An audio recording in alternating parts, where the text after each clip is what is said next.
Let's preview the 2025 college football schedule for Kansas. They open the season in week 0. They will play Fresno State at home. Fresno State is a team that's coming off of a pretty down season. They lose Mikey Keene. I like Kansas to get this win in week 1, and I think they'll beat Wagner as well. Kansas will then have a road game at Missouri in week 3. That's going to be fun to see that rivalry renewed for a season. But I got to take the SEC team at home in that game.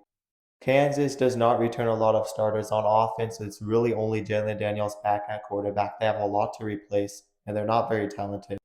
Missouri should be a pretty decent team. I think Kansas will drop that game. And I'm going to say they get upset against West Virginia to open conference play. But I do think Kansas will get one of those two home games. I'm going to say they beat Cincinnati, but I also have them beating UCF.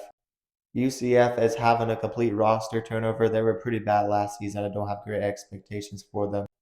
I think Kansas will lose to Texas Tech on the road, though. I think they will lose to Kansas State, and I'm going to say they lose that game to Oklahoma State. I think they lose to Arizona on the road. I'm pretty high in Arizona. I don't expect them to be really good, but they should be better than people give them credit. They are one of the teams in the Big 12 with some of the most return in production. I think people are way too low on Brent Brennan. I think they'll be better in year 2. And they do have Noah Fafita back at quarterback. And I think Kansas will also lose to Iowa State on the road, but I think they end their season with their biggest win on the season at home against Utah.